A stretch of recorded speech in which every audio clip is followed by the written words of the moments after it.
বুড়ো বটতলার মাচায় বসে গল্প করছে গ্রামের চাষাভুষো মানুষজন। আর সেখানে আজ গল্পের মধ্যমণি পচা। কাল রাতে যা দেখেছে সব খুলে বলছে। খুড়ো, নরহরি আর জহর সবাই হা করে পচার গল্প শুনছে। মাঝে মাঝে হাতের আধ পোড়া বিড়িটায় টান দিচ্ছে। কি সব বলছিস রে পচা? সেই পিশাচ তোকে কিছু করলো না? সেটাই তো ভাবছি। হারু আর ভোলা কাকাকে মারলু, কিন্তু আমাকে কিছুই করল না। ওই ব্যাটাগুলোকে কাকা বলিস না, শালাগুলো মরেছে ভালোই হয়েছে। ওদের জন্য এই গ্রামে টেকা দায় হয়েছিল। এটা তুমি ঠিক কথা বলেছ খুড়ো। ওরাই তো জমিদার বাবুর ডান হাত ছিল। সব খুন লুটপাট ওরাই তো করত। যেই মারুক ভালো কাজ করেছে, শুধু পড়ে রইল জমিদার। ওটা মরলে গ্রামবাসীরা বাঁচে। ওরে বাপধন, মুখে একটু লাগাম দে। যা হার বজ্জাত জমিদার, তোর কথা কানে গেলে তোকে ভিটে ছাড়া করবে। ও খুড়ো, এখন আমি কি করব? ওই জমিদার যদি জানতে পারে সবকিছু আমি জানি, তাহলে তো আমাকেই খুনি বলে মনে করবে। তখন আমার কি হবে? শোন, এই কদিন তুই একটু গা ঢাকা দিয়ে থাক।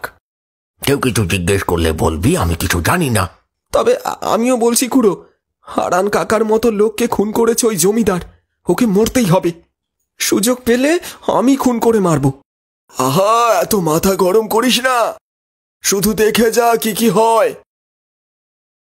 পরপর 3 জন লোক খুন হবার পর থেকে পুলিশ টহল দিচ্ছে সকাল থেকে।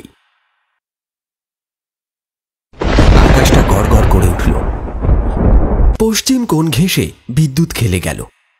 মাচায় সবাই এইসব নিয়ে আলোচনা করছিল। সবারই মনে জমিদার বাবুর প্রতি ঘৃণা বাসা বেঁধে আছে।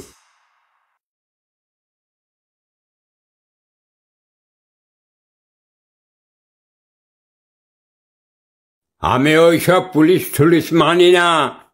বলছিল রাতের মধ্যেই খবরটা দেবে।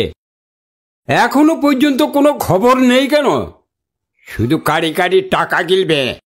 তাই আমি নিজেরটা নিজেই ব্যবস্থা করছি।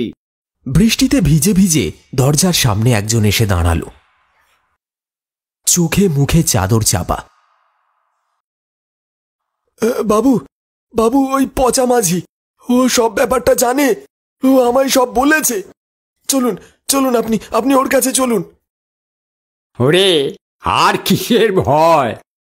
এবার মুখটা খোল, দেখি ওই বেটা পচা প্রাণে কিভাবে বেঁচে থাকে। ঝড় জল মাথায় নিয়ে জমিদার বেরিয়ে পড়েন তার দলবল নিয়ে। প্রথমে বটতলা যায়। সেখানে কাউকে না পেয়ে সেই নদীর পাড়ে তার কুঁড়ে ঘরে যায়। এই পচা, দরজা খোল, দরজা খোল বলছি। দরজাটা যেন শুধু ভেজানো ছিল। এক ধাক্কায় হুড়মুড়িয়ে খুলে গেল দরজাটা। পচা যেন তাদের জন্যই দরজা খুলে অপেক্ষা করছিল।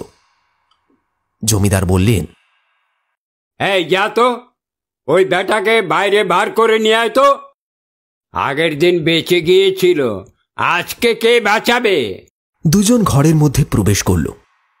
ঘরটা পুরো ফাঁকা, শুধু লণ্ঠনের আলোটা মিটমিট করে জ্বলছে। পচা, এই পচা, আরে কোথায় রে? বাইরে বেরিয়ে আয়। লুকিয়ে লুকিয়ে ভয় দেখানো হচ্ছে। যা যা, বেটাকে ধরে নিয়ে আয়, আজ নিজে হাতে মারবো।